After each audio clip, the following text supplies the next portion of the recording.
Yeah, all. Let me just notify you that we are now live streaming on YouTube.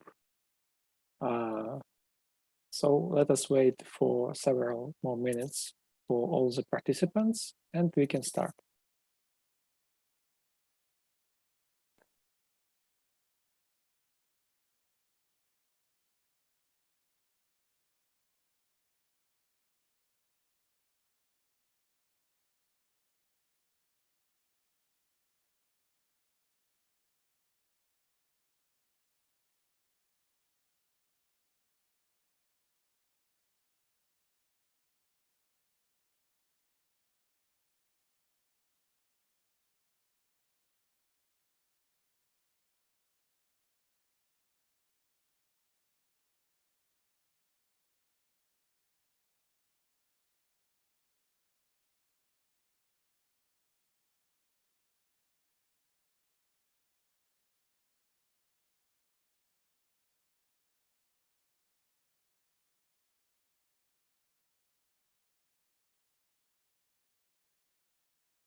Hello, everybody. Hi, Alexander.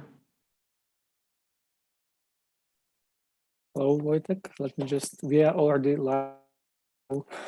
Be careful. All right. Thank you.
Galabona.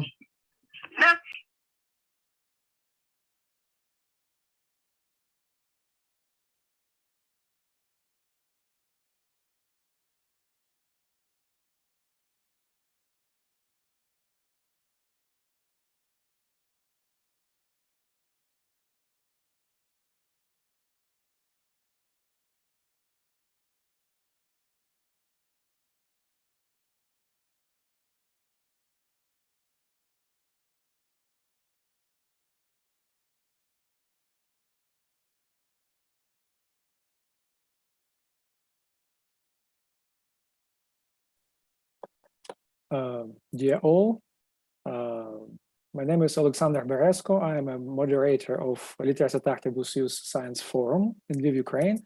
And let me invite you to the second day of our forum.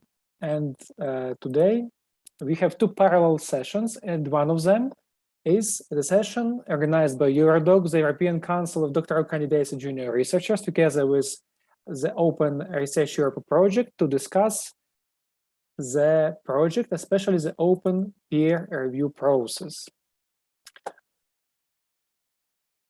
So let me invite Julia Malagornera to continue. Thank you, Alexander. Sorry for, okay, here we go. We have the pleasure to have this focus session from Eurodoc hosted in Lviv.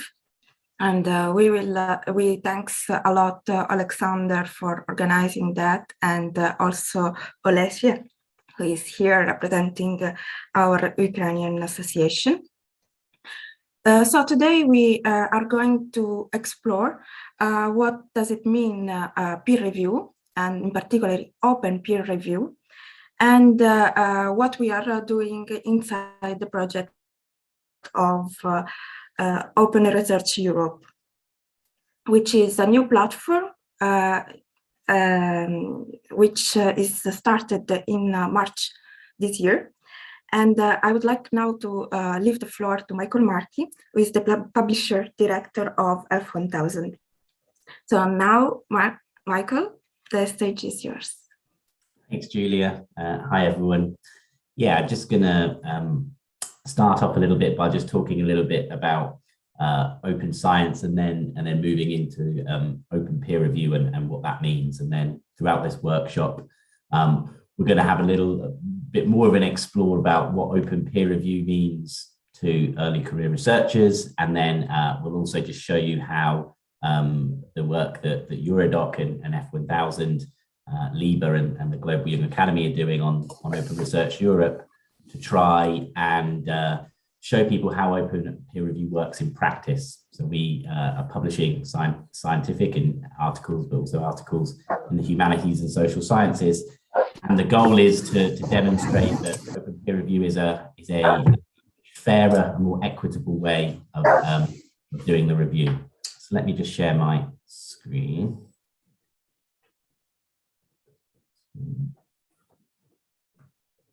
Right. So we're just going to now talk through my slides. So when we talk about open science, I also call it in general open science. It's open research. It's the same thing. I think I work with a lot of people in the humanities and social sciences and the arts, and open science is a term that I think that they feel left out with. So open research is the term that we specifically use at F1000, but also working with the European Commission on the platform. It's called Open Research Europe, so we can include everyone. But what we mean by open research is really the practice of making everything in the discovery process openly available. So that's everything from the start of your research to how you collect the data, to how you store any data, to how you publish it, and then also how you make that available to everybody else. So the idea is really to open up the process, which ultimately allows everybody to have access to it and potentially build on any existing work that you have. So there's six main areas of open research that we focus on. Firstly is open methods, which is a very important part where when somebody has tried to do something or has got some results, it's very important that others know exactly how they might be able to do that themselves. So methodologies in scientific articles that can sometimes be more descriptive rather than a step-by-step guide. So having methods and showing and demonstrating exactly how to do particular experiments or particular analysis is very important. Open source, so if there's any kind of computer software or code that has been made of it, been used, it's good to make that available, allow everyone to see what that is and build upon it. There's open data, so anything that is collected whilst doing any studies, it's good to show that data and how that is represented in the results so people can see how that data was collected and then also maybe use that in their own studies and combine it with their own work. Open access, I think everybody is aware that, you know, even still, not all of the literature is available to everybody, which is crazy in the time of the internet. So open access means that everybody has access to your scientific or your social science work. Open education, so tools enabling people to learn. So open textbooks is very important to enable everybody the same foundation level of learning. And then there's obviously open peer review, which we're going to explore a little bit more, and I'll explore in my slides. But that's the idea of really opening up the verification process, enabling the authors and the reviewers to be a lot more clear about who's reviewing the work, what they've said, and how an author and a reviewer has connected about that. And so I'm going to talk a little bit more about that later. So why open research? I think there's four major principles in my mind that why open research is the best way for everyone to share their research. And that's one, for the transparency of things. So it's good that everybody understands how something has happened and all the stages towards how that has happened. There's the accountability. So every stage of the process, if you are saying that some certain results have been collected and you've published them, you've got to be accountable for them and share some of that data. And then also if people are verifying that research, they also have to be accountable in saying what they've looked at and how they've looked at that. So the other thing is fairness. So I think by being open, it enables people to see the full picture. Sometimes aspects of open research, particularly open peer review, there may not be fairness because you may have an article that receives an unfair review or a rejection, but you don't know why and who that's from. So it's really important through open research that you enable a level playing field so everyone can understand exactly where people are coming from. And if you know everything, I think it's easier to trust. So the open research principles really support the idea that what is published is trusted and that you can see every aspect of that study and why it can be trusted. So these are the four major things that I think open research supports. So I'm just going to talk a little bit about peer review and then go on to open peer review, which we'll focus on during this workshop. And peer review, I think, as everyone knows, is the most widely accepted way to validate a piece of research. But I think if you work in academia, or even if you Google peer review, there's lots of articles out there saying peer review is broken, it doesn't work properly. And I think if peer review was started not 50 years ago when we didn't have the internet, I'm pretty sure it wouldn't work the way it does now. So peer review is still accepted as the gold standard of verification, but it's probably not working to its best of abilities. So why is that, and what's the problem? So the problem with peer review is that it's not really a science, it's an art. It's people's opinions on certain works. So what that brings is a level of subjectivity, and it means that it is fully based on an individual's thoughts and not a structured process. So that means it can be possible to be fallible to mistakes. There is also, because of the hyper competition in academia, it can be abused. So people can hold articles up, they can reject papers due to their decision being the final thoughts on things.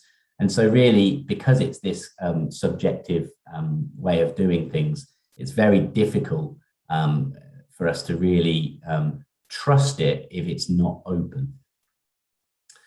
So that's where I think, and what ourselves and the European Commission are trying to work on, is how can we improve peer review?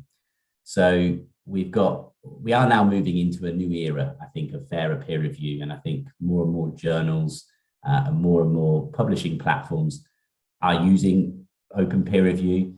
And they're also focusing much more now on not on the novelty of the work, but actually the quality of the science. And that's the most important thing that needs to be looked at when reviewing. What we also can see in the past with closed peer review is sometimes it can be judged upon academic rank. So, a particular professor in a field might be able to influence what gets published and what doesn't. Same, there's also biases around sex and the place of work, and also people's publication records. So what we're trying to do, and what we think, is that the open is a much more ethical way of reviewing research without cutting down on the quality. And that's something that we've been focusing on. So when I say open peer review, it's practiced differently across lots of different journals. And it can combine some of or all of the things that I'm just about to mention below. But these are the major parts of what an open peer review report or process looks like. One is the open identities. So authors and the reviewers are aware of who has reviewed that paper. So I would say around 75% of traditional journals actually don't have open identities. They're single blind. So it's when the reviewer knows who the author is. So that already brings in an element of bias. So open identities is actually leveling that playing field. So the author knows who the reviewer is, and the reviewer knows who the author is. Open reports is when you actually publish the peer review report that the reviewer does. So this is more common than the open identities, I would say. And what happens here is the review report, or a summary of the report, is normally published alongside the article, so that the reader can have a little bit more context and they can see what the reviewers thought of that paper. So that's becoming more and more popular with journals, and you're seeing that now a lot more more than an open identity, where I think there still is some work to do. And then there's also open participation. So lots of journals do encourage readers to provide their own thoughts and contribute to the peer review process. So commenting is not very common. I think there's some stats, I think only 10% of papers have public comments on them. But the idea is that most journals encourage the community to put their own thoughts on the papers too. So they're the major parts of open peer review. Open Research Europe, which we'll find out about a little bit more later, we do all of these. So we're combining all of the open peer review aspects because, again, we think that's a much better way to publish the research. So for my final slide, I just want to talk around why we think open peer review has the benefits and who those benefits are for. So for authors and readers, as I mentioned, you can see who's reviewed your work, which instantly provides a level playing field. Reviewers' comments can be put the article into context. So for a reader, it's very important. And what we actually see on our platform, sometimes the first thing the reader wants to do is look at what the peer reviewers have said. So it's a very important part, and it really gives the readers confidence that the work that they're just about to read has been looked at by an expert in the field, and they can get the thoughts of that expert too. It reduces the bias among reviewers. So now that the authors know who the reviewers are, any of those biases or any kind of potential conflicts are out in the open. And so if a bad review or a review that doesn't necessarily reflect the paper well, the author and the reviewer know that, and they can also have a conversation around it. What you find with open peer review, again, a human trait, if you're putting your name to something, you want to be very sure what you're saying is completely true and that you've done a really good job. So what we see on Open Research Europe is we have a lot more constructive reviews giving really good feedback to the authors. And also the other thing is the educational side of things, where published reports, now that early career researchers can see what a peer review report looks like and how others have reviewed, it can help train them and give them examples of how to do their own reviews going forward. For the reviewers, it shows that the reviewers are informed about the piece of work. So that's really important. It demonstrates the experience of the reviewer. So the reviewer is instantly saying who they are and what they do and why they've been chosen to review. And also peer review is, I read a paper recently that I think it was £100 billion worth of work time is spent on peer review across the world each year. But we all know that reviewers don't get paid. So this is labor, free labor, or things, scientific altruism, as I call it. But review is something that is a key part of the whole system. It would collapse without it. So open peer review enables reviewers to start getting credit for the work that they've done. And more, I think people are understanding that there needs to be systems and ways to understand how much reviews everybody's doing and how that contributes to their careers too. So they're the benefits of open peer review.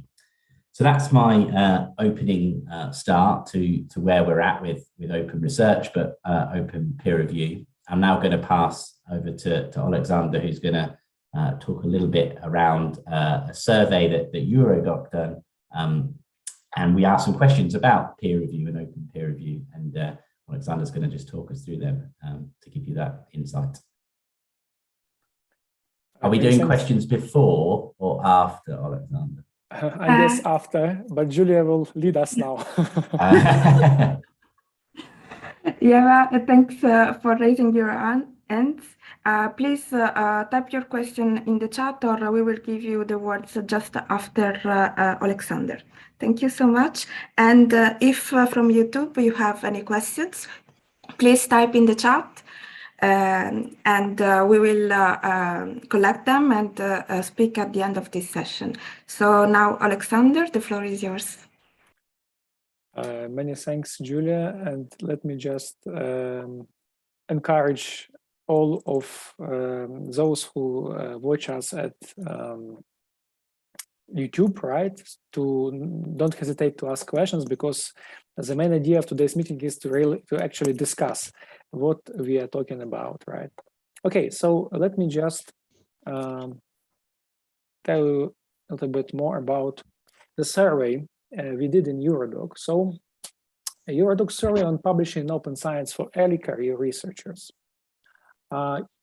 First of all, Eurodoc is a non-profit organization based in Brussels. It's an international federation of 28 national associations, which is run by volunteers. So we have this wide network all over Europe, and this sometimes gives us opportunities to make some nice surveys and studies, right? So let me tell you that Eurodoc is very much committed to open science. Just to mention, its joint statement on implementation guidance of Plan S, Eurodoc input on UNESCO open science recommendation, and of course, Eurodoc open science ambassadors. Let me focus on this a little bit. By the way, here is a page, and if you're interested, just scan this QR code and perhaps join the ambassador thing. So Eurodoc Open Science Ambassadors was a training course designed to train people all over Europe in different aspects of open science, and we established a network of 24 volunteers in different European countries who participated in promoting open science in their local communities and all around Europe. And during the work of Open Science Ambassadors, they also participated in Eurodoc's collaboration and cooperation and support of the Open Research Europe platform. And during this work, we understood that there is a lack of comprehensive surveys on early career researchers' knowledge and attitudes towards open science and open peer review. And actually, we decided to use our vast European network to launch this survey, right? So let me tell you that the survey results, the open data, are available on Zenodo, and please, you're more than welcome to download and experiment with the data yourselves. So here is a QR code for this. But we have already done this for you, let's say, and are ready to present some results. So first of all, the survey was opened between the 26th and 15th of May and 15th of August 2020. Around 12 weeks, and the total number of valid responses was more than 1,000, which is comparable to, let's say, top and nice multinational and worldwide surveys for researchers. The average age of respondents was around 33, and more than 3/4 of respondents considered themselves early career researchers. So we really were successful in reaching our audience. Okay, that's the responses per country. So as you can see, we succeeded in gaining responses from many European countries in different regions. What is important, as all the things we are talking about are very much connected to research culture, we decided to use the, let's say, cultural division of Europe to analyze the results. So we divided Europe in, according to this paper, into the next regions, and we gained enough responses from all the regions except the Southeastern Europe, unfortunately, because Eurodoc is not very active in this region. So perhaps we have a space for improvement here. And let me tell you that we have seen the most differences, the main differences in European region and career stage. One of the findings, which is very concrete and very specific, is that people generally, researchers generally start peer reviewing when they themselves have published more than 5 papers. So this experience of publishing 5 papers or more leads to reviewing. If we are speaking about open science in general, the general self-assessment rating of knowledge regarding this is, let's say, average, and depends on mostly on the region where the researcher is, and of course on career seniority. And here you can see the clear evidence of the fact that knowledge and level of, let's say, knowledge of open science and related practices increases with the increased career seniority. So that's a clear evidence that early career researchers need extra support and extra training in this regard. Regarding features of open science considered as the most important, of course, open access, which is perhaps the most well-known feature, is considered very important, but also reproducible research and open and fair data, which is good. Unfortunately, in some regions of Europe, such as Eastern Europe, reproducible research is not considered important enough. So that's also a threat.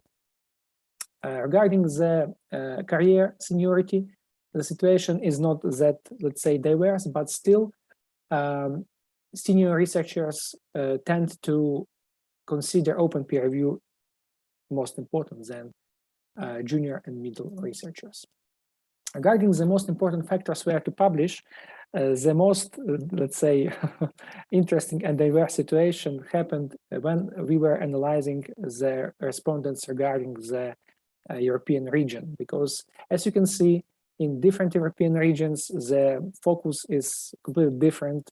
For instance, in Western Europe, the focus is on open access, which is part of open science, and in, let's say, Eastern Europe, the focus is in just indexing in major citation databases. And the whole, let's say, Central, North, and Southern Europe is somewhere in between, and still, unfortunately, considering journal impact factor as one of the most important factors we have to publish. Okay, regarding the open peer review, the awareness of open peer review is, let's say, average, and it again increases with increased career seniority. So people who have more experience in academia know about this more. Previous experience on passing through the open peer review process as an author of a paper is again, again, senior researchers have more experience, which is of course obvious. Regarding the different research areas, there are differences, but we have some limitations in our survey, and we must say that some geographical areas provided more respondents in several research areas. So we need to be careful about that. Also, that's interesting, but in Eastern and Western Europe, and in Eastern Europe, researchers were had experience in open peer review. Regarding peer reviewing as a reviewer, of course, researchers in Europe have less experience and more in Western Europe. Western Europeans tend to be, let's say, open science champions of the continent, the most knowledgeable and, let's say, aware part of European researchers community. The most important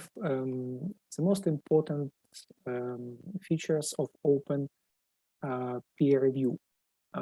It's interesting to see the differences in different groups of respondents, and in general, there are two main advantages. One of them is encouraging reviewers to be more tactful and constructive, and improve communication and understanding between all the players of the process. However, the second important option is recognized by all groups of researchers regarding career seniority, but the first one is more important at early stages of career, maybe because early career researchers are the authors in the open peer review process, and they like when reviewers are more tactful, perhaps, and evaluate their research in a more constructive way.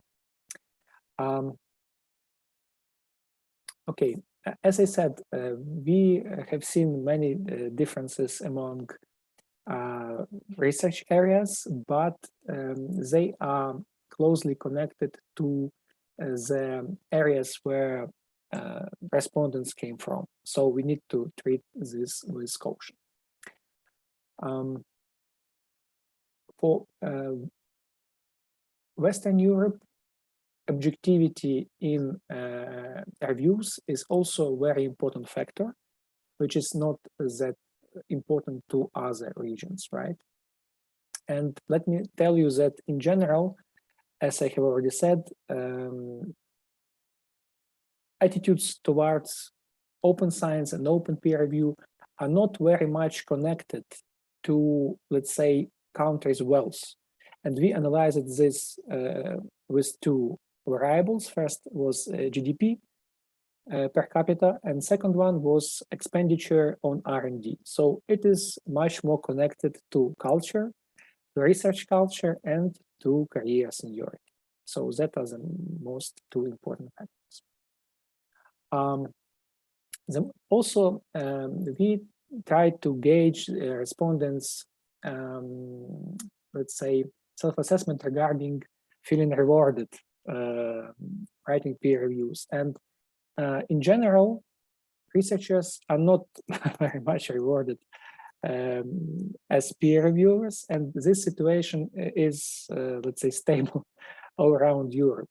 But perhaps more researchers in more senior positions might be a little bit more rewarded, right?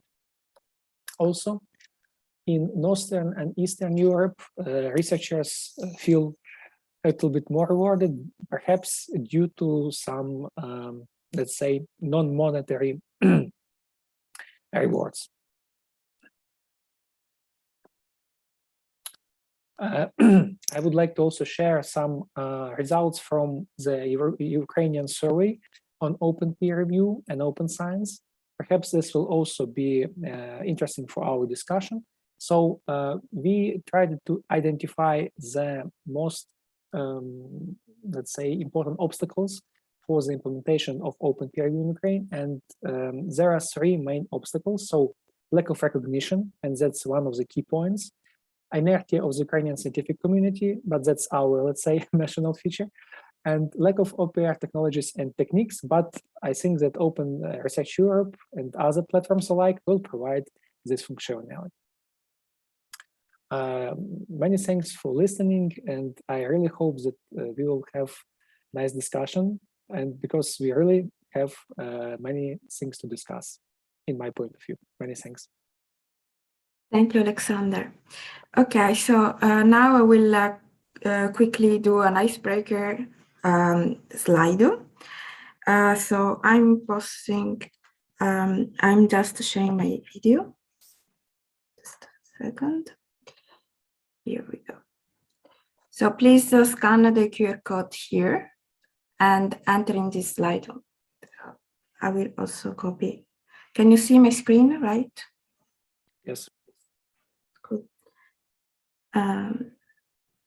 Okay, so please start answering. I will also put in the chat.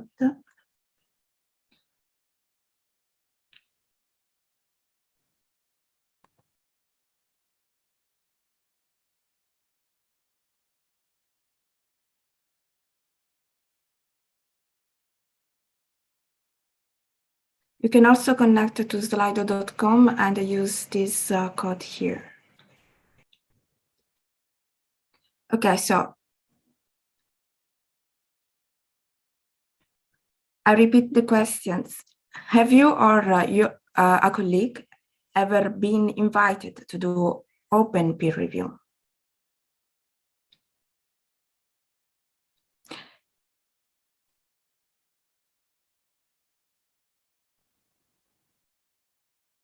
Okay. Most of you said no. So we are going to the next question. Would you say yes to publishing a review if you were asked? Well, 10%. I will leave you answering. I think everybody are saying yes because I cannot see any no here.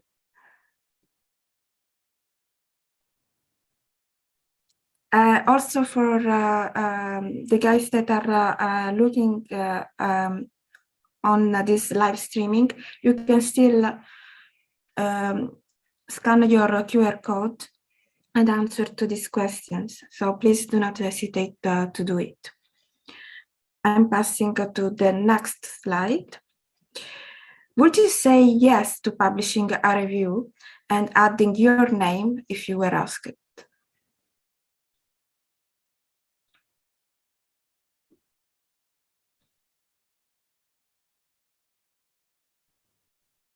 Don't be shy. Great. So 100%. This is awesome. Do you think open peer reviews would be more constructive?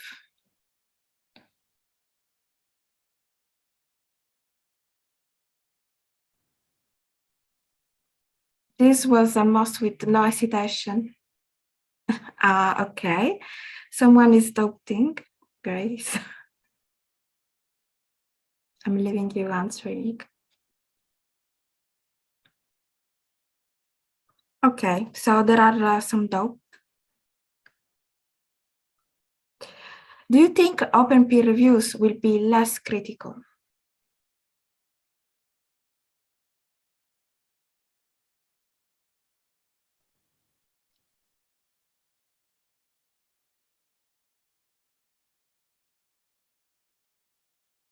Waiting for other answers.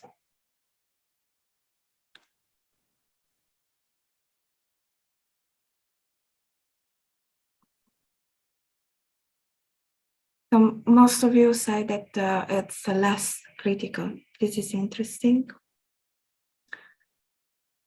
Okay, we have other answers. And move forward to the next question. Do you think that open peer reviews are good for early career researchers?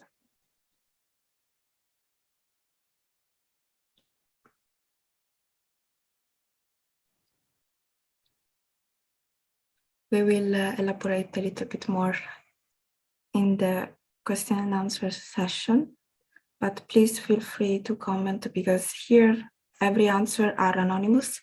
So please let us know, what do you think?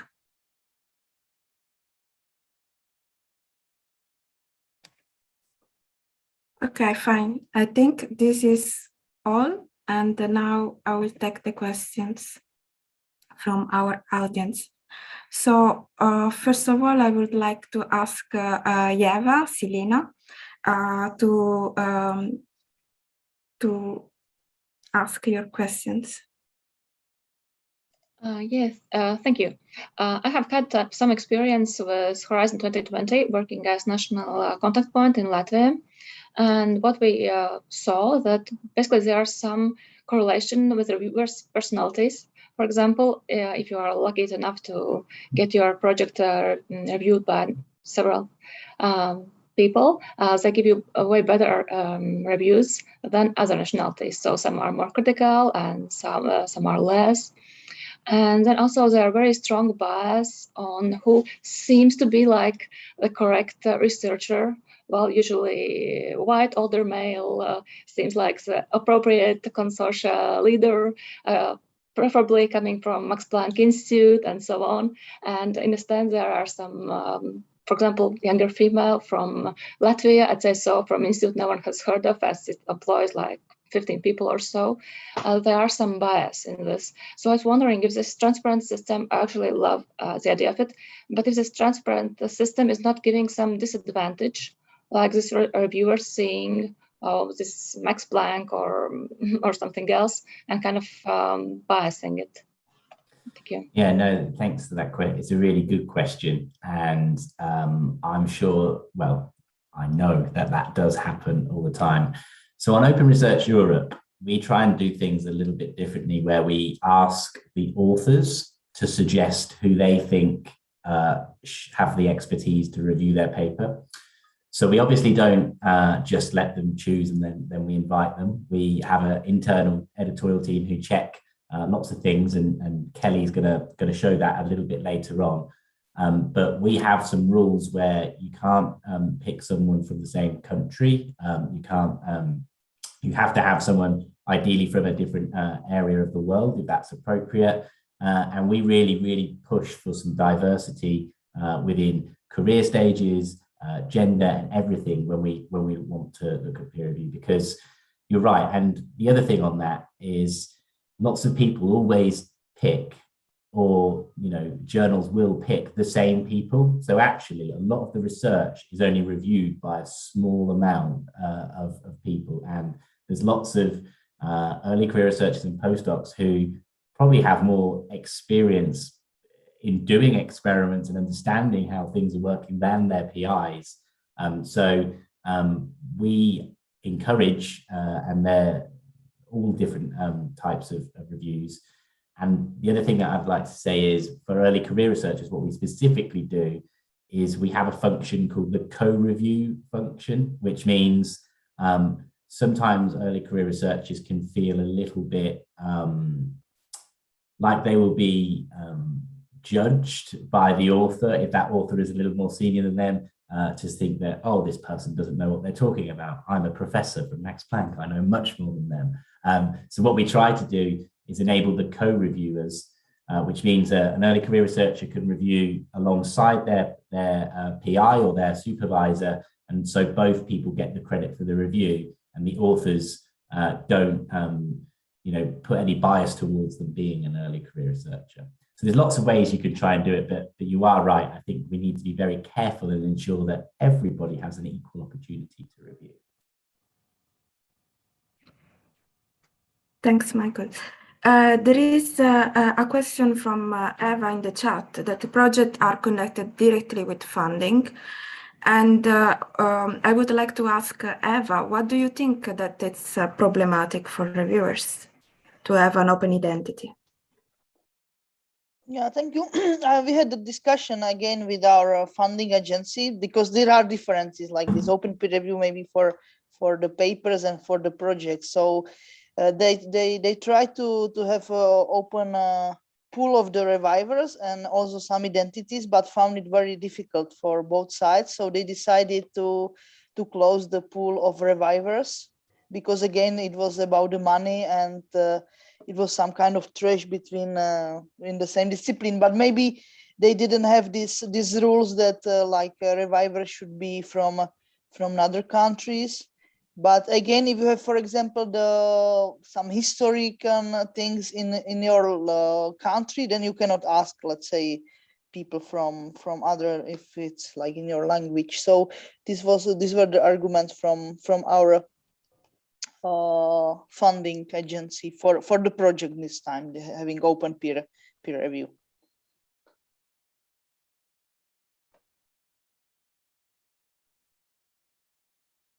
I don't know, what is the experience from the publisher side? Do you have, did you had any issue from funders? Because I know that F1000 has is running a lot of journals funded.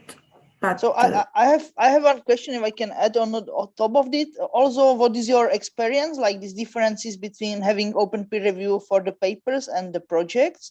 And also we heard like positive things. What is advantage? I am also a fan or promoting the open peer review, but I think at the same time we should also see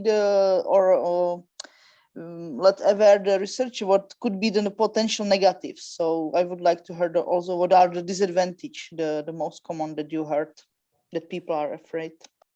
Yeah, so the answer to the disadvantages of open peer review, there is a lot of thoughts that there can be, particularly for early career researchers, but also researchers in general. People find that if they give a negative open peer review to someone, that might come and hurt their career later down the line. So, for example, if they have been critical of a piece of work, to a particular author, and that author sits on a grant panel, for example, there's a fear that might come back to haunt them, and the person that they gave a negative or critical review to would say, oh, I don't like this person, they gave me a bad review. So that's a real big worry, particularly for early career researchers.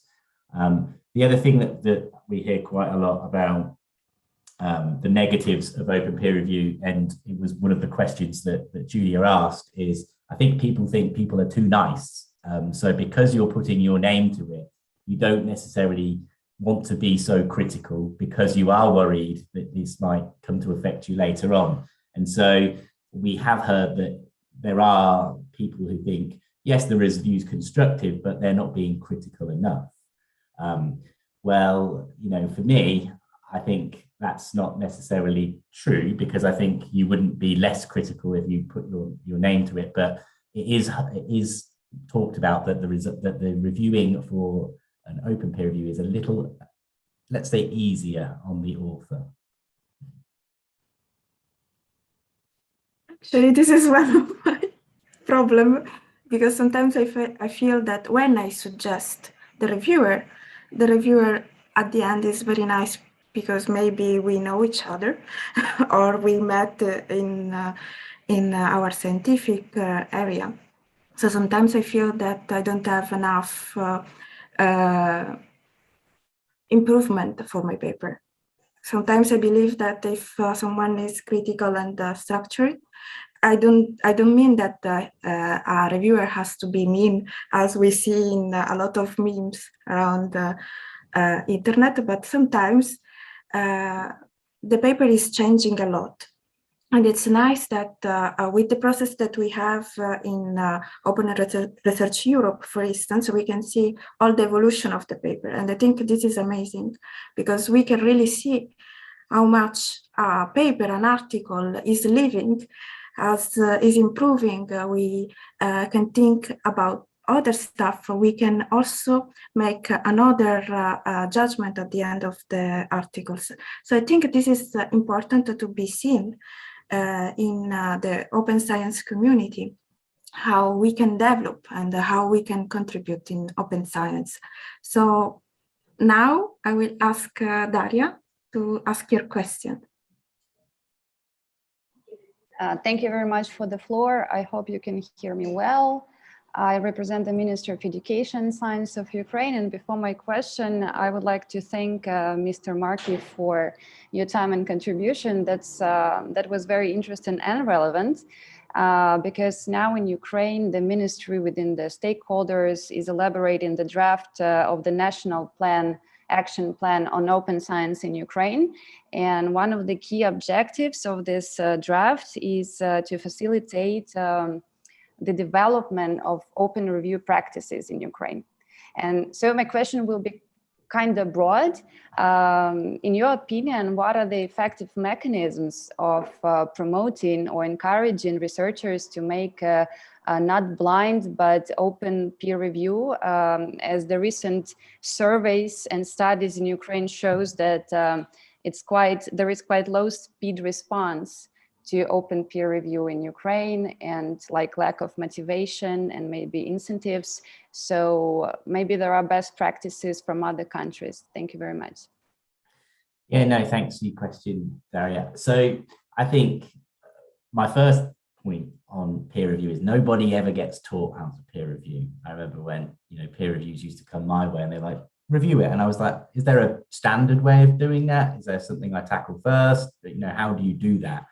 And so I think instantly people learn how to do peer review from their peers or the people who supervise them, and they've never learned how to do it, and they've never learned how to do it before. So really, there's no real structure to it. And I think the worry that people have with doing open peer review, particularly in countries like Ukraine, where I feel the science and the research world is developing and really becoming to the forefront in Eastern Europe, but there's still different practices that happen in Western Europe. And so if you do get reviewed from a reviewer in Western Europe, they don't necessarily understand the regional context of Ukraine in some of the studies. And I think that is a difficulty, and it also makes the kind of researchers worried to say, well, if I do an open peer review, maybe because I'm from a different area or a different region and we do things differently,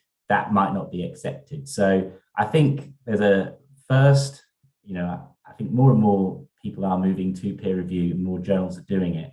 I think there's a cultural thing, as us as humans, right? Nobody likes to be criticized. If someone said to me, I just don't like what you've just done there, and I'll instantly feel, oh, I'm not sure about that. So I think there's got to have to be a way that we all can accept constructive criticism and move on from it.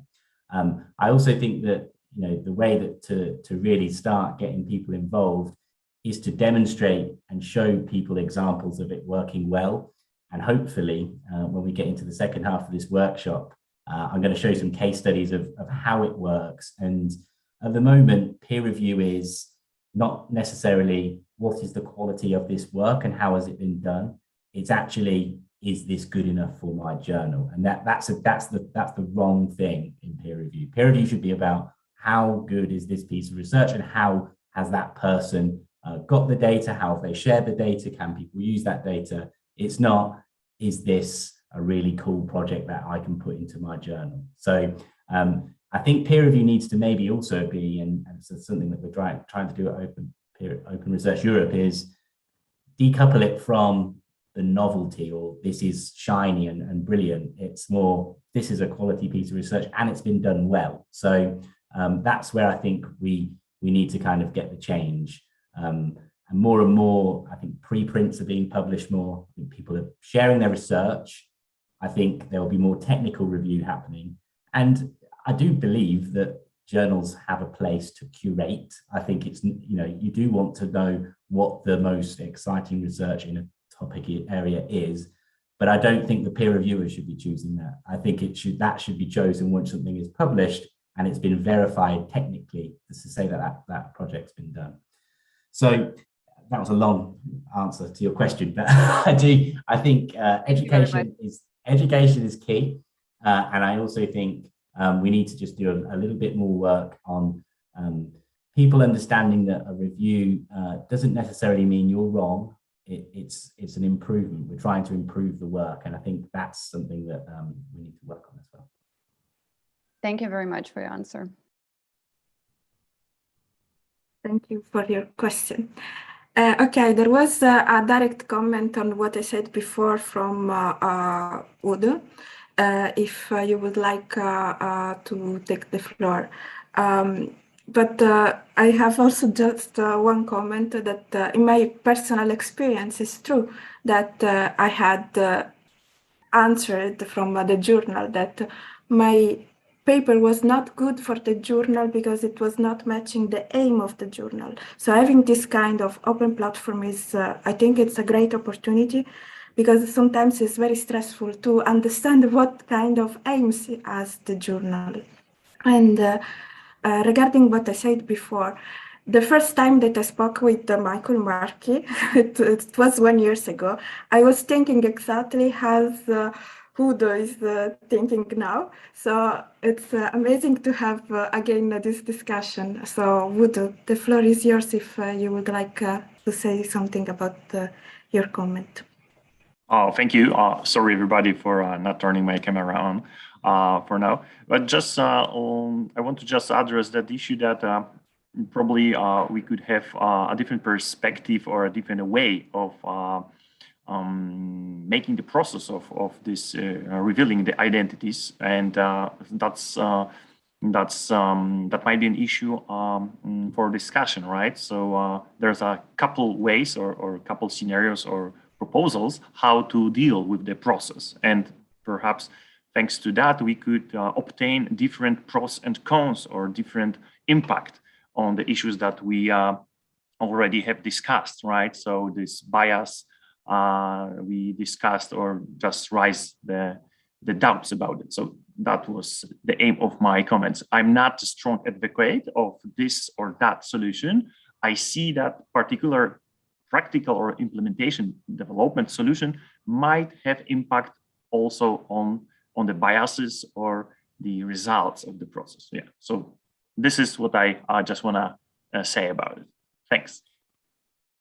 Yeah, and just to comment on that, I think, you know, I'm definitely in the open peer review is the best and most ethical way. I think lots of work in the social science and humanities uses a double blind process where nobody knows who either person is, and so a lot of people say, well, that's also a good way to do it because again, there's no bias and nobody knows who's doing what.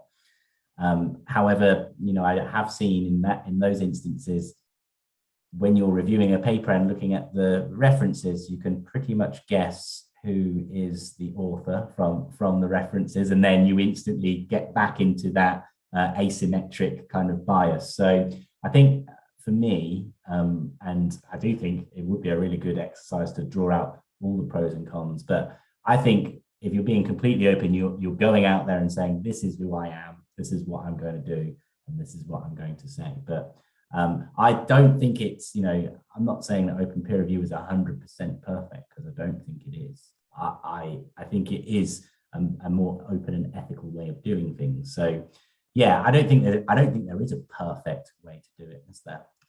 If I'm being completely honest. There is a direct comment from Stefan. Would you take the floor, Stefan? Yeah, I mean, I think you're right in terms of peer review in SSH. It's probably in most cases it's probably easy to guess, right, who this person is. That's just how it is, you know. But then again, SSH is, in general, I think the social sciences and humanities are characterized by giving much more importance to names, right? You need to know who you're citing. You cannot just use these numbers or other forms of abbreviation, as in, I don't know, computer science or something, which would also be a way around that, I think, in a sense. And so maybe we should discuss. I mean, not we, but in general, we should talk about not just blinding names, but also blinding out the reference list. But I know this is difficult to implement, probably because it's difficult to assess a work if you don't know, especially in those disciplines. It's probably very difficult to assess the quality of a work if you cannot say, and still you'd probably be able to say who is being cited if you know the literature well. You probably don't even know, in some instances, don't even need those references. So I don't know. It's difficult. Yes. I've been at journals where there is closed peer review, and you don't know, the author doesn't know who the reviewer is, but the reviewer is saying, you forgot to cite these works, this paper, this paper, this paper, this paper, and oh, I think I know who the reviewer is now. So there's lots of different imbalances between the whole process. So again, we don't see a lot of that at Open Research Europe, because everybody can then see that you're just trying to get yourself some more citations. Yes, that's another aspect, I think, that very quickly creeps in, you know, into these processes. Yeah. Okay, thank you. Thanks for your question and your comment. Okay, Deborah, would you like to ask your question, please? Okay. Hey, thanks, Julia. Thanks all. It's just a kind of comment also, because I totally agree with everybody. And what Michael said is very important. It was about identities, and everybody, in fact, already know when we are doing reviewing, because we are a small amount in a specialty. Indeed, yeah, in early career researcher, we know each other, and in researcher also we know each other. And this is a personal point, but I think opening, it's important. It will have some disadvantage, but I don't know already what will be. But my question, it's more turn about inclusive and opening. In the sense, what should be the peer reviewing turn in terms of international? I'm thinking about in the term of integrity and education. is, in a way, we know there is an impact on culture. So how will be the opening of peer reviewing in terms of culture? How should be the impact of opening from international term?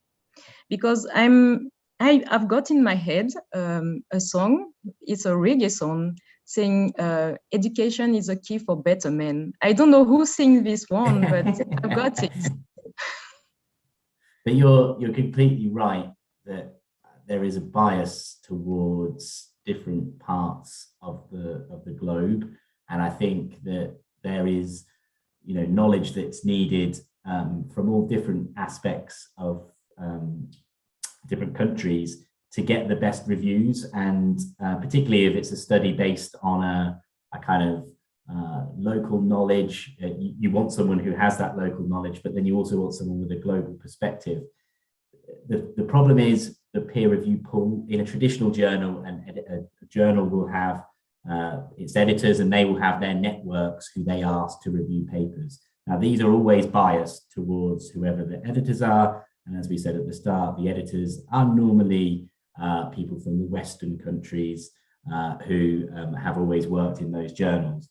More and more work is going on now around diversifying reviewer pools and making sure that advisory boards have proper representation globally. So what we're seeing with some journals like the PLOS journals, they're making sure that they've got a complete even split between people from Europe, from Africa, from India. And I think that's going to happen more and more because there are so many potential reviewers who have knowledge that are not being asked. So what we have at Open Research Europe is anybody can volunteer to be a reviewer. We then have a system where our authors can, if they don't choose them out of their knowledge, we have a reviewer pool where it's based upon, it's kind of like a computer algorithm which reads their paper, and we suggest reviewers who are in that field. We add people to the pools if they volunteer. We actually want more. I can't say it more that I would love to have as many reviewers as possible, because we do need to start sharing. There is a burden for some reviewers, but also just to get that global perspective. So you're right, and it's something that we're actively working on at Open Research Europe, because what we don't want to do is have the same people reviewing everything, because then we're not getting the right diversity. Thanks, Michael. And I will pass the same question to Alexander, because based on the data that we collected in the survey, we have seen a difference in the research culture. Would you like to tell us more about that? Yes, thanks, Julia. Actually, after all these experiments, now I can tell you that, okay, in my personal point of view, research culture is a key to a successful research environment, and everything is deviated from this research culture. Because if researchers in community, in institution, in a country, perhaps in the European Union and other globally, are ready for something, this might happen. If not, will be very difficult. And if we're speaking about Ukraine, we are still struggling with this so-called post-Soviet anarchy, right? When all the researchers, let's say more senior researchers, are more used to work in a certain way, right? In a very closed way, perhaps, and to believe only people of certain, let's say, academic level and everything else. So that is why I really like this open, let's say, open science and open peer review process, because it from my point of view, it not only helps to make peer reviewing and evaluation process better, but also educates people, and especially early career researchers, because they can see all the process openly. They are taught to evaluate research results in a better way, And the open peer review process in general, in my point of view, can be recognized as, let's say, collective mentorship of early career researchers by the international research community. So that's my comment. Thanks, Julie. Thanks, Oleg. And I would like, Oleg, that you answer also to this question from Marina, who asked why we should choose a journal in which publishing, where the main factor is having all the process openly. So maybe Marina, would you like to ask this question? Yeah, hello everybody. First of all, I would like to thank for this great initiative, and personally I was very inspired by this open research platform. I think we need it for a long time, especially young researchers. But here we struggle one let's say conflict between young and older generation, because as we know, mostly everybody is a financial support, and the faculty is based on the ranking of your publication, and sometimes the choice of place to publish the research is taken on the base of ranking of the journal, and they have list of preferred journal to be published. And how, for example, one researcher can convince his supervisor or director of his research to choose an open source, an open platform, which is actually, as for me, designed to conquer this monopoly which we have with big editors in Europe and in the world, and which is great, but what can be stocked with this problem to conquer it with high-ranking journal with what we have now? Thank you. If it was a question to me, right, Julia? So I am to answer. So I would also ask perhaps Michael also to comment on this, but okay, from my point of view, we need to change the policy a little bit on different levels. And for instance, if you look at different European grant funding such as Horizon Europe, you will also see that there are requirements regarding publishing openly. So if your institution, your research group wants a grant, so please, please consider publishing openly. So that's already a huge step. But indeed, also there are many other initiatives such as DORA, the San Francisco Declaration on Research Assessment, which very explicitly states that we should not use, let's say, proxy indicators such as journal impact factor for assessing researchers and the research, right? So there are many steps in this direction, but it's actually a job of all of us to push this forward, right? So if we discuss it in our local communities, if we provide open publishing venues of our own, then we can move forward in this direction. So that's the struggle of all of us. Thanks for your comment.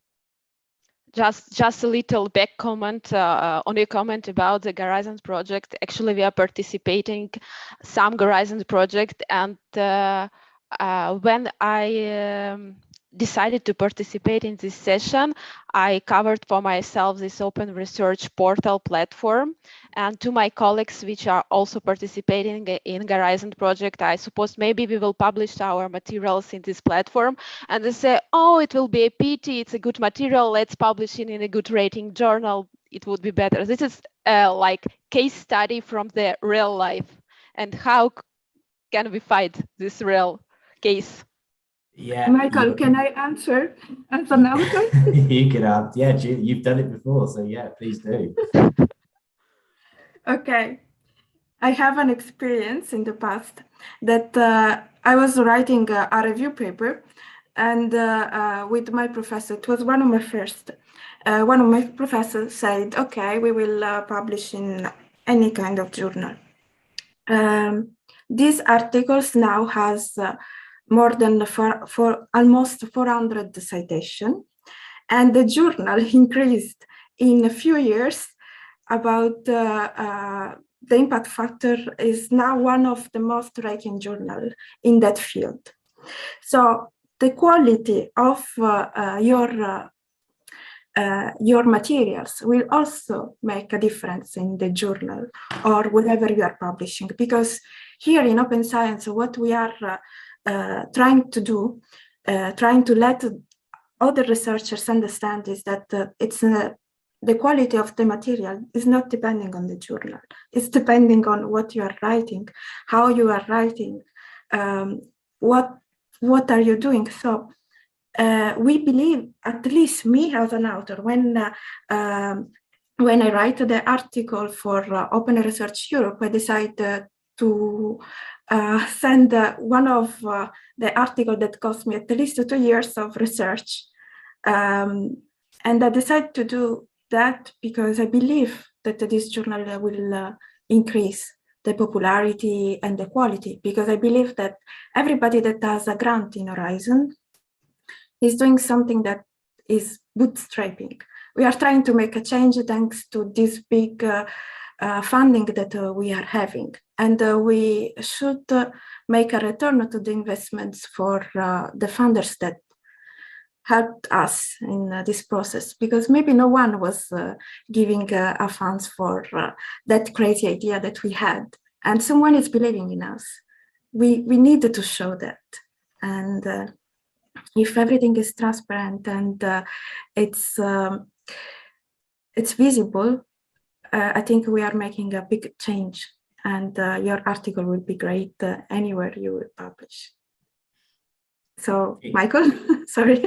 Yeah, I could just finish that up by saying the European Commission are looking at how they judge impact going forward. Open Research Europe was a big part of that, as in they want to start moving away from further future Horizon grants being based on where you publish. And so it's not, you're right, it's not going to, that case study you gave is exactly what everybody says across the whole world. I have to publish here because that's what people are looking at. It's not going to change overnight, but what we see from the European Commission is this is one part of, and next year they're going to be talking a little bit more about how they're changing their impact criteria. I think it will be based around more the article itself. So how is it being used? Are people downloading the data? These are kind of measures that the Commission are moving more towards. So in answer to your question, I think you will get those case studies, or those people saying that for the next few years. But I do think that there is a change happening, particularly in Europe, around what is counted as a good piece of research. Looking forward to that, Yeah, beautiful changes. Thanks, Marina. And now we are moving on the second session, and I leave the floor to Alexander to introduce Kelly. Okay, so thanks to all of you for this already very nice and let's say lively discussion. So let me introduce our next speaker. Kelly Woods is a senior associate publisher at the F1000, which is a leading open research publisher responsible for Open Research Europe project, and she has vast experience in open access scholarly publishing, working for many titles. And so Kelly, the stage is yours, please. Excellent, thank you very much. Let me share my screen.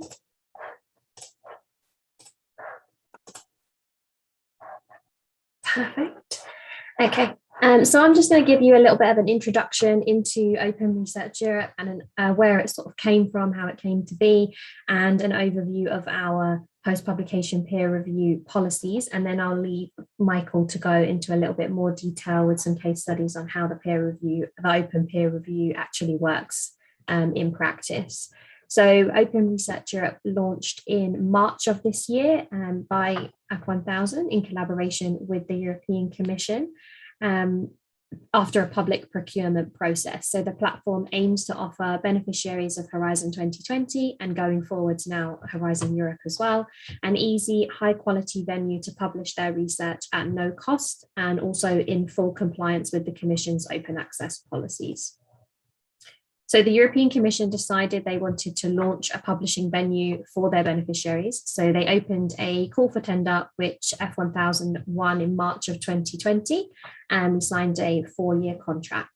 We also have partners that we collaborate with to fulfill this contract, with Eurodoc being one of them, obviously, Global Young Academy as well, and LIBA. And they assist us with mostly communication and promotion of the platform, but also the sustainability angle as well.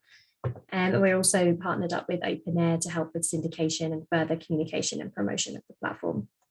So we launched the platform in March of this year, and we now have over 100 articles with it's actually over 50 past peer reviews. So apologies for the out of date slide, but I do have some more updated statistics at the end. So what were the European Commission actually hoping to achieve with this platform? They want to rather lead the way in promoting open science. And so they had a number of requirements that the platform had to adhere to in the call for tender. One of those was that the peer review was open and that the publication was immediate, allowing for early sharing of research. So a post-publication peer review model was preferred. They also wanted a focus, as Michael's kind of already alluded to, on article level metrics and a step away from the more conventional impact factor and focus on the journal metrics. They really wanted to push for a focus on the article level metrics. And of course, full transparency over the policies and the fees, which is available on our website. They wanted to create a high quality and reliable platform to allow their beneficiaries a place to publish in full compliance with all of their open access policies of the grant agreement, which, as I'm sure many of you can attest to, is very complicated and can be quite burdensome to make sure that you're actually meeting all of those requirements, but also a place to publish that had no cost to the authors. So what does Open Research Europe actually offer now it is live? So it is a publishing platform that publishes original peer-reviewed articles and preprints. And we have a wide variety of article types as well that I'll talk about a little bit later. Stemming from Horizon 2020 and going forward, Horizon Europe funded research. It provides immediate open access after a few in-house pre-publication checks, which I'll also talk through. We do operate open peer review, obviously, that's why we're here talking about that today. So that means that the reviewers' identities are made open, the review reports are published, and we also allow for post-publication comments on the articles. And I think, as Julia already alluded to, we have versioning of our articles as well. So any changes that were made before the article was reviewed and after it was peer reviewed, you can see the evolution of the article there as well. And the platform is super networked and text data mineable. So all of the articles have identifiers. We are working to connect with as many repositories and indexes as we possibly can. And we also operate on an open data policy. So additionally, to sort of go towards the article level metrics, each article has a dedicated metrics page, and we are working to improve the article level metrics that we offer as well. So obviously we have views and downloads and citations, and you can see that cumulatively over time. And you can also see where in the world your article, or we can see who is reading and accessing our content as well. All of our business processes and publication policies are published on the website, and everything is fully compliant with the European Commission's policies to take the burden off of the researchers. And this is following in the example of other funders such as Wellcome Trust, who launched Welcome Open Research with F1000, I want to say nearly 5 years ago now, Michael. So to give you a bit more of an overview onto Open Research Europe's publishing model and an F1000 publishing model more generally, we operate on a post-publication peer review model of publishing. So this means papers are published open access with DOIs as preprints whilst we carry out the peer review process, allowing for a very quick publication and public access to the work. Once the paper is deemed to have passed peer review, which I'll explain later, the papers will be sent to indexes and repositories. So briefly, the articles are submitted, they undergo a number of pre-publication checks, and we make sure that all of the data has been deposited in a relevant repository. At that point, the article is published on the website as a preprint and can already be shared, viewed, downloaded, and cited, whilst peer review is ongoing. So I'll talk a little bit more detail about that later. So to give you a quick update on how the platform has been doing since it launched, we now have 138 published articles on the website, with 59 of them having passed peer review. We actually just hit yesterday, I think, over 10,000 total views of all of our articles, and we're approaching 3,000 total downloads. On the pie chart on the left-hand side, you can see the breakdown of the different article types, which I'll talk a little bit more about later, but the vast majority of the papers that we see are original research articles, but you can see that all the other article types are also being taken up as well, with methods articles and software tools coming up as quite popular choices. And then on the right-hand side, Open Research Europe covers all aspects, that are all areas of science that are funded by Horizon 2020 and Horizon Europe. So you can imagine that's quite a vast scope that we have.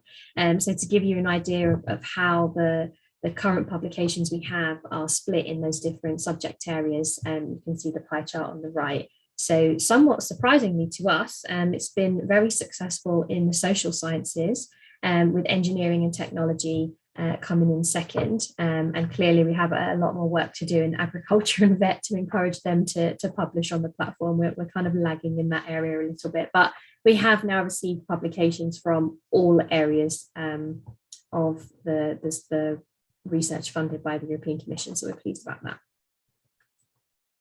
So to go into a little bit more detail about the different stages of review, once the article is, well, first of all, the article is submitted and it undergoes a number of pre-publication checks. So before we even get there, I mentioned already that we do cover a wide range of research areas, so we need to offer a diverse array of article types. The European Commission were also committed to capturing all types of research output so that no work that they fund is wasted. So by that, I mean, they wanted to provide a venue for researchers to publish all the other work that they do that maybe doesn't make it into that final research article at the end, or gets posted on your laboratory website that doesn't quite fit into a more traditional article type. So we offer a wide variety of article types across the different subjects, to try to make sure that we can capture all of that work and make it available to everybody. We're really aiming to meet the needs of all of the researchers we serve. With all these different article types, you can see that there are different types available to different subject areas as well. Once the article has been submitted, it undergoes a number of these pre-publication checks. So we check to make sure the grant information is appropriate. We'll check the authorship criteria and affiliations, and we also look for plagiarism using Authenticate software.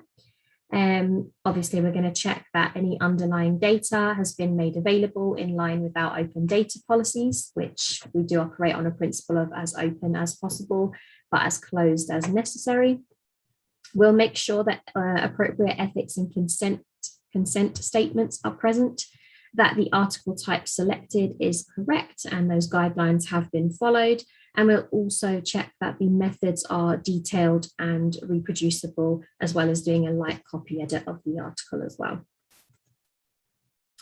Once this is, Michael's going to go into a little bit more detail with this, but this is what the article looks like once it's been published as a preprint on the website. So you can see in the square brackets at the end of the title that this is the first version of this article and that we're still awaiting peer review. So these square brackets are present on all of the articles published on the platform to give you an indication of the status of peer review for that paper. And it's also worth mentioning in the top left-hand corner here that this paper is already accruing views and downloads, even though it has only been published in the preprint stage. So once it's published as a preprint, we can start the process of peer review. So Michael already mentioned that we allow the authors to select the peer review. So once it's been conditionally accepted, the authors are asked to submit suggested reviewers as the final part of our pre-publication process. And these reviewers are verified by us, which I'll talk a little bit more about later. I think Michael already kind of mentioned this, but there's two ways to provide reviewer suggestions. The first being through your own network. So researchers that you know or know of that work in your area that you think would be well suited to review your paper, or you also have use of the Open Research Europe peer review selector tool, which I won't explain because Michael already did. So this is kind of what the system looks like for you to suggest your reviewers. So you just need to input their name, email address, and affiliation, and then we will assess them and see if we can invite them, which I'll talk a little bit more about later. And then the peer review selector tool, as Michael said, matches the submission with reviewers that we have in our database that we think might be relevant to review the article. So what are we actually looking for when we're verifying the reviewers to make sure they can actually review the paper? We want to make sure that the reviewers that you've suggested have the correct expertise and that they're an expert in their field with at least 3 articles as a lead author in that relevant topic, and that they've published recently in this area. We also want to make sure that there's no conflict of interest, that they're going to be impartial. So we look at collaborations between the suggested reviewers and the lead authors. Do they work at the same institution? Are they listed on the same grant, etc.? And then, as already been mentioned a couple of times, we're really working to ensure diversity among our reviewers. So we require that the authors suggest geographically diverse reviewers, but also we're trying to improve our diversity with regards to gender, location, and career stage as well. And then if we think that we need any additional expertise on an article, so if we think that we specifically need a statistics expert for it, then we can look into that as well at this stage.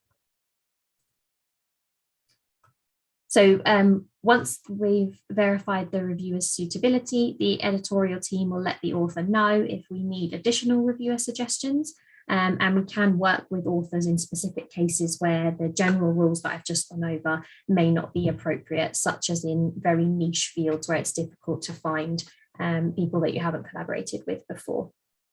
Once we have 5 verified reviewers, then the article can be published on the website.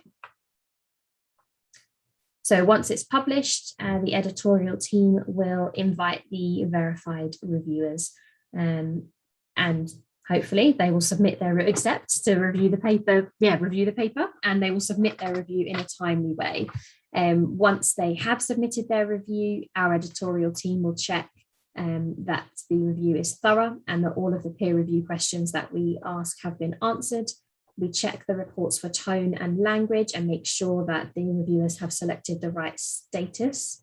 And then we publish the report online and let the author know about that. If the reviewers decline to review, then the editorial team will update the system and reach out to the author for more suggestions to be verified again. And we can also provide support for selections if needed. So as I already mentioned, when the review is published, the reviewer identity is made public, the report is made public, any competing interests must be declared, and the reviewer expertise must also be declared. So reviewers have the option of choosing from 3 statuses when they submit their reviews, either approved, which is kind of like accepted, that they agree that the paper is scientifically sound and only minor, if any, improvements are needed. And then we have approved with reservations, which is kind of like minor to major revisions. So a small number of changes or maybe a couple of more significant revisions are required to get the paper to a standard where it can be accepted, or not approved, which is not quite similar to rejected, but it's more like major revisions. So there are really fundamental flaws in the paper that is going to require a lot of additional work to get this paper to a point where it can be approved or approved with reservations. And in order for a paper to be considered as past peer review, it must have received either 2 approved status reviews or 1 approved and 2 approved with reservation. So once it gets those, it would be classed as past peer review, and it's at that point that we would send it to the indexers that we have. So just to sum up, sort of what are the main benefits to authors for publishing in Open Research Europe? It's very quick. The articles can be published as quickly as a week, providing that you pass all of our pre-publication checks. We try to be as inclusive as possible by publishing all types of research outputs. So that's the wide variety of article types that we have. We're taking the burden away from the researchers by ensuring that they're meeting all of the Commission's open access and data sharing requirements by publishing on ORE. And we're trying to do our bit towards the reproducibility crisis by ensuring that all of the data is published alongside the article as well. Obviously, we're fully transparent, operating on an open peer review, open access, author-driven post-publication peer review model of publishing rather. And finally, the costs are met directly by the Commission, so the authors don't need to worry about sourcing any open access fees. So that's a bit of a summary into what Open Research Europe is and how it works in theory. And then I'll hand over to Michael to give you a bit more of a real life case study of how it works in person. Thanks, Kelly. Thanks, Kelly. Share my screen. So I'm just going to show how this works and some of the stuff that I was talking about earlier around, making sure people are aware what's happening is very important with open peer review and how people can view things. So I think Kelly showed this as well, but I just wanted to go a bit deeper into what happens when something's first published. So when it's first published, it's in a preprint stage where there's been no peer review. So on every single article in the title, just after the title, there's some square brackets. And we always put what version the reader is reading and also what's happened in the peer reviews. So here we can see it's the first version, and it's still awaiting peer review. And on the right-hand side, on all our articles, we have what we call the open peer review side of the article. And here we're very clear that it's awaiting peer review. So this is what happens when something's first published. So that's the first case study. Case study 2 is around when we have received some peer review reports. So here is an article on the left-hand side. Again, the square brackets next to the title has been updated. It's still the first version, but now we have 2 peer review reports, and they're both with the status approved with reservations. And as Kelly just said, this means that the reviewer thinks that the work is good. However, they have some comments, or they have some reservations about some of the results, and they would like the authors to address them. So on the right-hand side is kind of just a blown up part of the peer review box. But I just wanted to highlight to you, you can very clearly see how many reviews there's been. So we've had 2 reviews, and they've both come back with the approved with reservation statuses. You can see exactly who's reviewed the paper. So in this case, we have a reviewer from France, and we also have a reviewer from the USA. And we're very clear about who's been reviewed.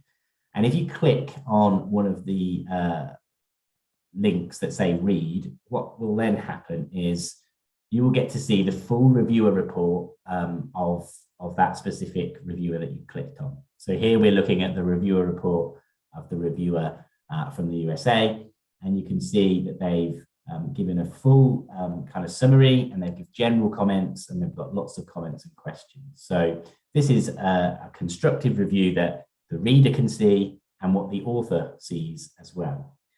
But what we also ask them to do, which I think is very important, is we ask them to fill in some standardized questions. So every reviewer is asked these questions as well as providing their opinion.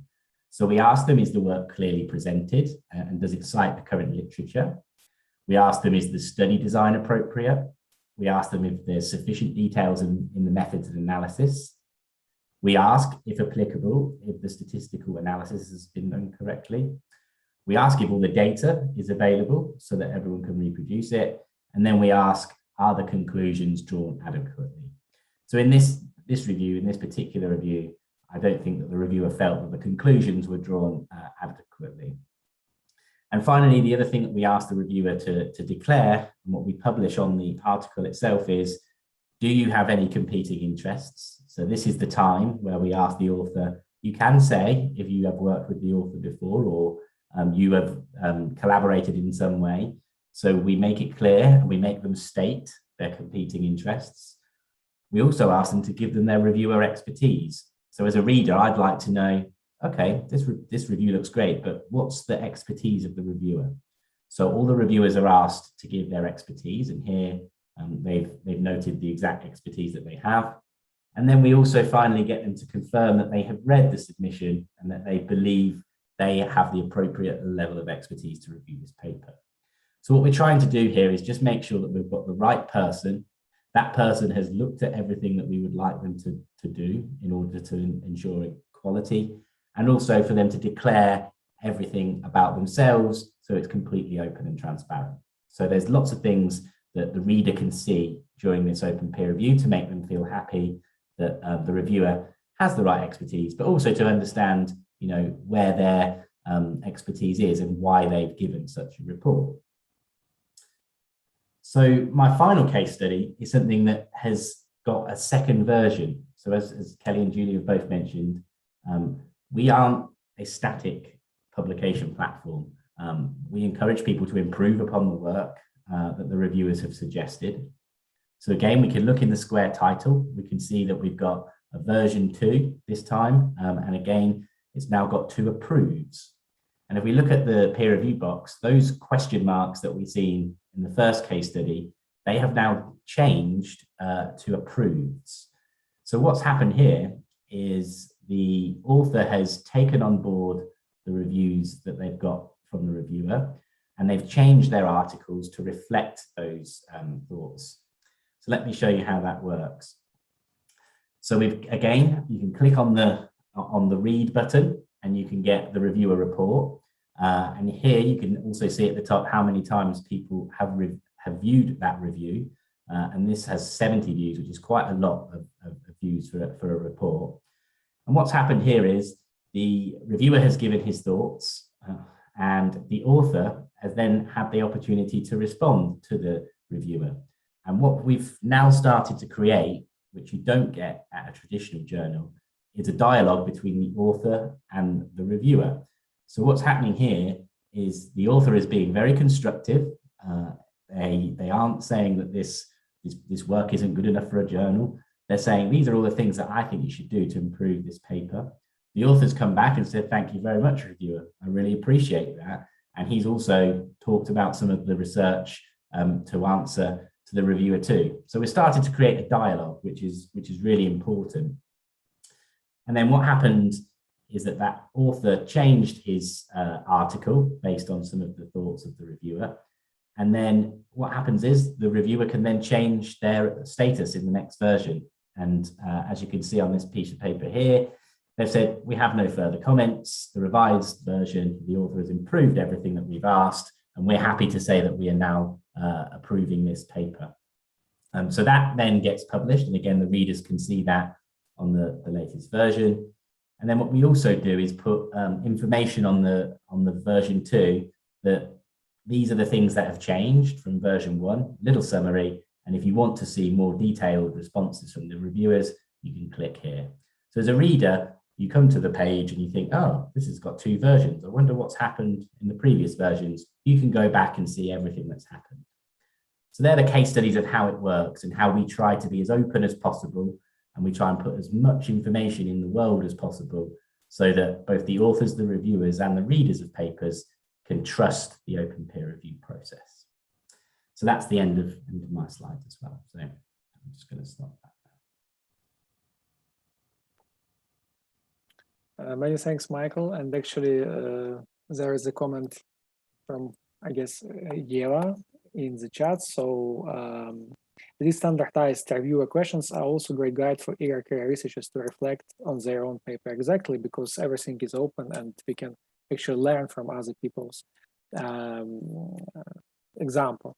Okay, you are more than welcome to ask questions and comment. And I see that we have a comment, a question from Yeva Silina, please.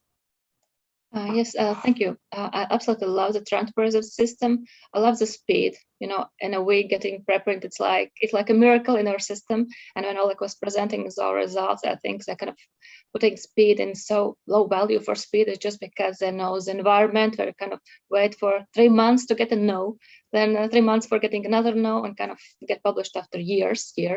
So it's wonderful, and I love how inclusive the system is.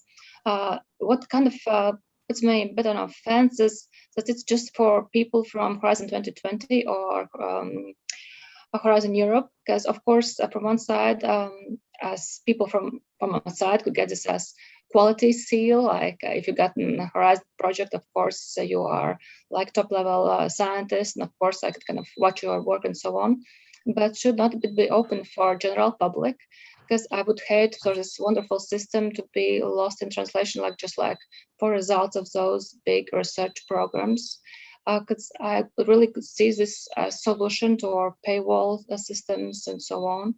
So I would like to have to see some, what's your ideas on how to develop in the future, and if it could kind of take something more and just like this system for authors of Horizons.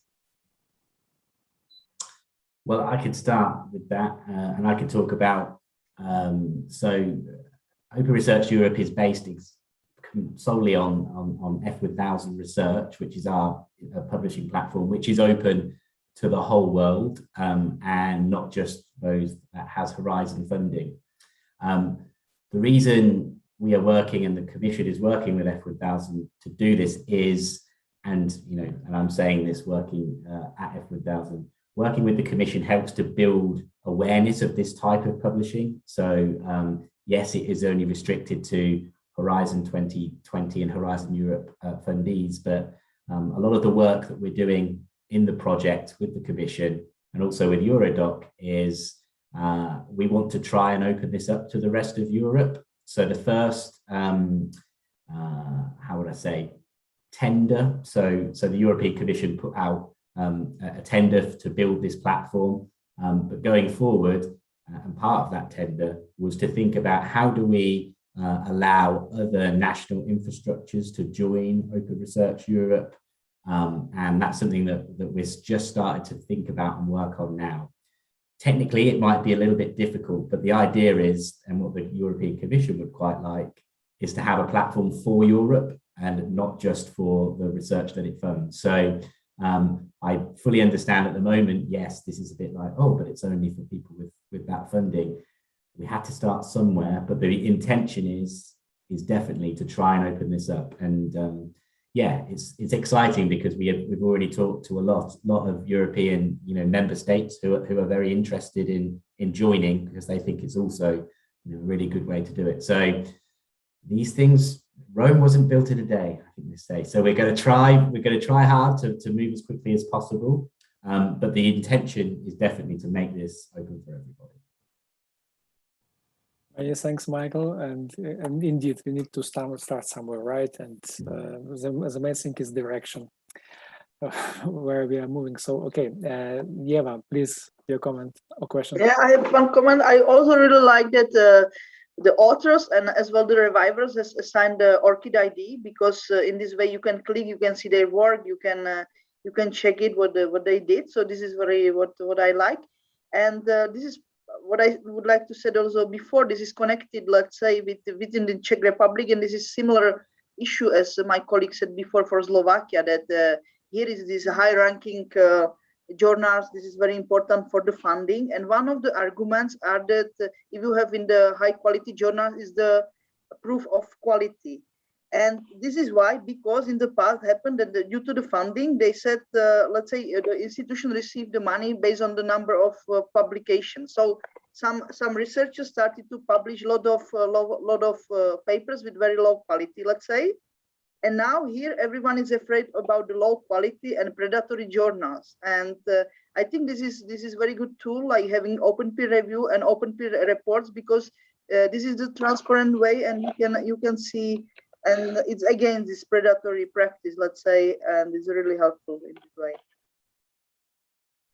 Yeah, I think you're right, Ava. And the other thing is, people think because there are no editors on Open Research Europe and that authors choose their reviewers, everybody's like, oh, it's easy. I'm sure that they don't do any checks. It just goes up. We are probably one of the strictest around making sure data is available, making sure the methods make sense. So I think the quality is a very, very important point there. And just because it gets published without peer review doesn't mean that it hasn't been through some very, very extensive checks to make sure that what we are putting out has been vetted by, and gone through a checklist. So yeah, that's a really good point, Ava. Thanks. And there is a question from Wojtek Wodo, and so perhaps a more technical one, but still. So is it possible if a preprint is published on Open Research Europe, and then the full paper, the camera-ready paper, is published on another publishing venue? I'm going to let Kelly answer a question. She's brought Dougie, because Dougie the dog's entered the fray as well. Yeah, Dougie gets everyone's attention. No. So Open Research Europe is a publishing platform in its own right. It is not just a preprint server. So if you publish something, even in the first stage as a preprint with us, the idea is that it is going to undergo peer review, and hopefully at some point will pass that peer review, and then will be a fully fledged publication, if you like. So no, it cannot be published as a preprint on ORE and then also submitted to another conventional publisher. Thanks, Kelly. And another technical question just to follow up regarding indexing in, let's say, various citation databases such as Scopus, Web of Science, perhaps. I know that the ORE project is making efforts into this direction, and perhaps it is already indexed in Directory of Open Access Journals, right? So, okay, nice step. But regarding Scopus and Web of Science, which are very important to researchers worldwide, from technical point of let's say view, in eyes of these indexing databases, is Open Research Europe a journal, perhaps?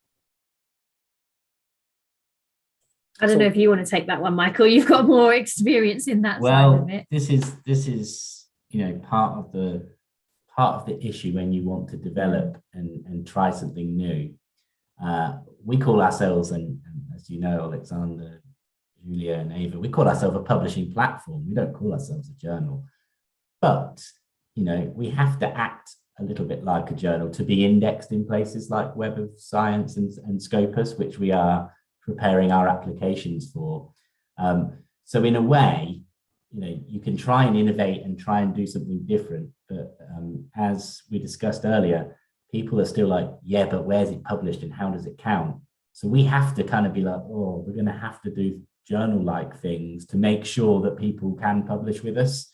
So we have to, send, and the other problem with places like Scopus is they are built for journals. So when we go, oh, we've got 3 versions of a paper to send you, they go, what? We don't know what that means. So we've had to come up and work with them. And to be honest, Scopus have been very good.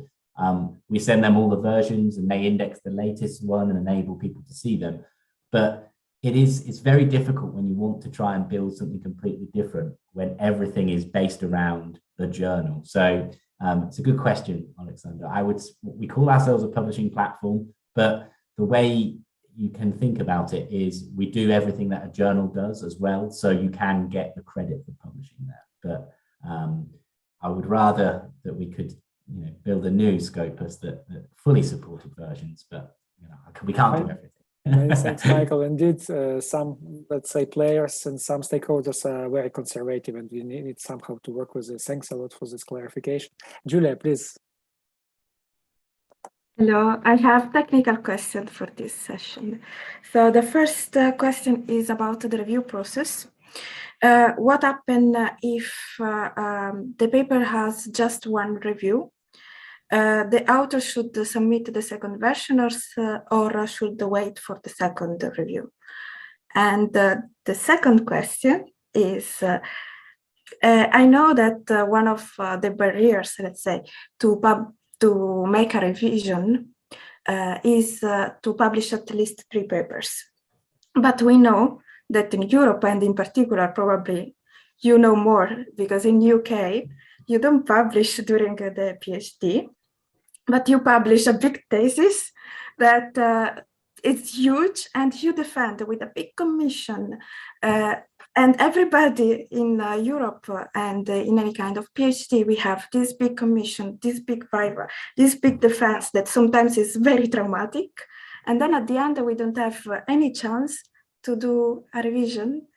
And this is, for me, it's crazy, because sometimes early career researchers are the one who really perform, who are really expert in some specific field or area. And I'm wondering if you will be open at some point to have just at least the thesis published as a requirement to do a revision. Yeah, that's a good question. So with the reviews, so what we do and what we kind of have internally as our goal is to get at least 2 reviews. Now that can be those approving or not approving, or approving with reservations. So when you get a situation of 1 review coming in, we then always kind of tell the author to say, well, we're still looking for the second reviewer, because we want to try and minimize the amount of revisions that the author might want to do. So you could revise based on your first revision, but then you might get some more comments from another reviewer and might have to do another revision. So what we try to do is minimize the revisions, but if it does get to a point where the second review hasn't come, the author is more than welcome to make that revision. And then we can also keep inviting for the second reviewer. So even though we've got open peer review, it's still like traditional journals that, there's a lot of articles being published per year, and, there's a lot of burden on reviewers. So sometimes it does take a little bit longer. But once we get to around 3 or 4 months and we're struggling with reviewers, and the author is still helping us to suggest them, we do put some extra time and effort in making sure that we get a bigger pool of reviewers to try and find that second review. But you are more than welcome to do a revision if that's what the author really wants. But I think our editorial office will suggest that you wait for the second reviewer. On the PhD thesis, yes, in the UK, we don't publish during our PhD. We just do a big, massive book that sits on the shelf and nobody reads it afterwards. I do think that some people in the UK, or at least some of my friends, have started publishing papers from their PhD, so chapters of their thesis. And on Open Research Europe and also on F1000 Research, we encourage that to be published as well. So the big thesis, the full thesis itself, I don't know if that's something that, it's all about peer review, right? It's very difficult to get a 120-page thesis peer reviewed, although the chapters in it published as a paper would be much easier. So there are places you can store thesis, but yeah, I think a full thesis is something that I don't think we would try to publish because of its size. And again, we have to think about who would be likely to review that going forward. Thanks, Michael. Indeed, in Ukraine, we also publish a big book, but we are allowed to publish papers in the process, so it's a little bit easier. Yes, Yeva, please, your question. Yeah, I have more the comments, and I think this is connected to the model, publishing model. And I also, what I like is, or what is helping, the wasting of the time of the researcher, because if there are, I think nowadays 4.7 million papers per year.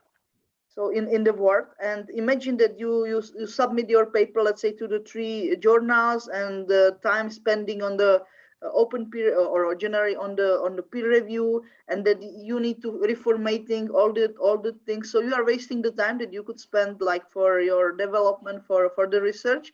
So that's why I also think this is very good, and also the possibility to have different versions. If I understood well, that if you find something, you can still improve and publish under different versions. So this is, I think, very, very important and helpful. Yeah, the versioning is really, I think a massive USP, because you can improve your paper and everyone can watch how your paper's improved. We sometimes get the criticism, but the paper then doesn't have an endpoint. It could go on forever and people could do version 9, 10, 11. I don't think we've ever gone past version 5. And I don't think I think naturally people are like, this is the end of that research. But if there was a new finding that came from that research, it would be possible a year or 18 months after to add that finding to that version. So there's a link to it. So I think the idea of a paper being, and it's done, and then it's done and no one can ever change it. It doesn't have to be thought about again. I don't think that's the way science works. I don't think it's the way any research works. So I think more and more going in the future, particularly now people are using preprints more, I think versions of record are going to be much more popular throughout research, where people are going to want to share their initial findings.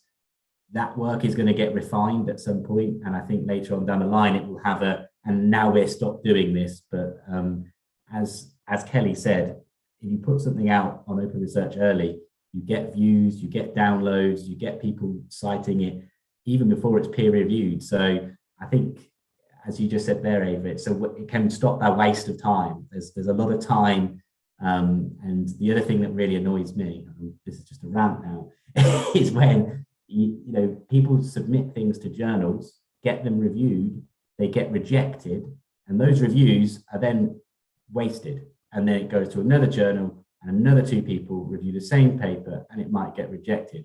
And in some instances, you've used 10 to 15 reviewers' time, and that paper still hasn't seen the light of day. And that is, for me, the big problem with our system is that there's so much time and effort is spent doing peer review that never sees the light of day. And I think what we should be doing is publishing, reviewing, open reviewing, like I said, and then curating. So then putting it to a journal, or then having a section that says, these are the top pieces of research.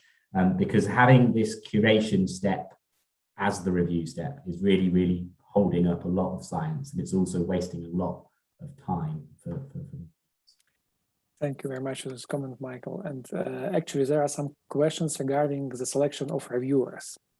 And so we have seen that one of the criterion for reviewers is to have 3 papers published in a specific area, right?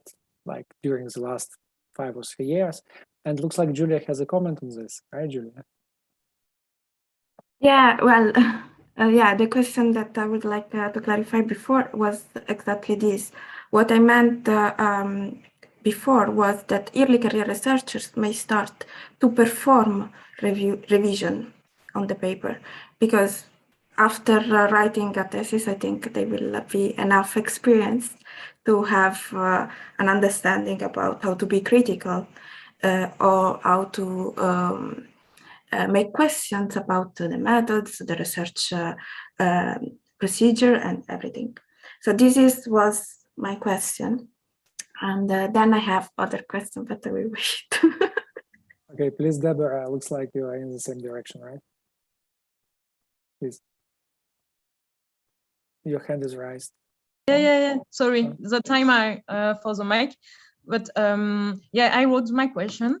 It was on the same link as Julia's, saying maybe to Michael, is it possible to open the target of having reviewer, because we know it's very hard to have a good job, and we need qualities of reviewers, good qualities of reviewers. And I'm having a point of view of a researcher, of integrity and assessment also, because I'm in the working group like that of Eurodoc.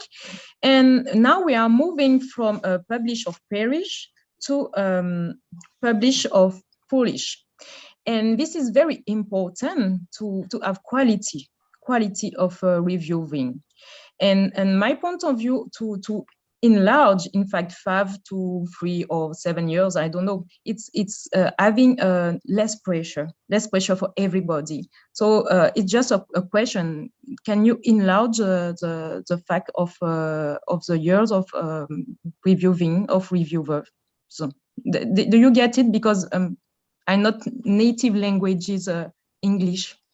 Yeah, you see, I know exactly where you're coming from. It's like enlarging the pool of reviewers, right? Yeah. You got it. Yes, it's something I think that universities need to start training people how to do the review so the quality can be there.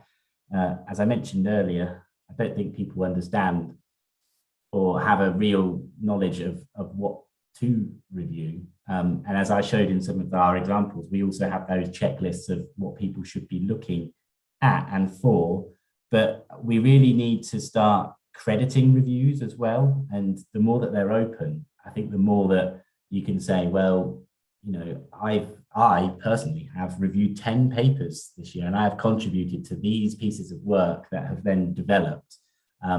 I think universities need to start understanding that that is an important part of academia. I think Ava pointed out, we sometimes link our peer reviews, or the reviewers can, to their ORCID IDs. So you can demonstrate that I am reviewing and I've reviewed these papers, because until it's classed, maybe not the same as an article, but until it's classed as a research output, just like teaching, I don't think gets enough credit as well.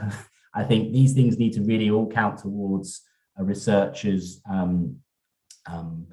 output. And so I think that universities and also, funders need to recognize that the peer review is not just something that, you have to do the peer review. It's like, peer review is a really important part of the process.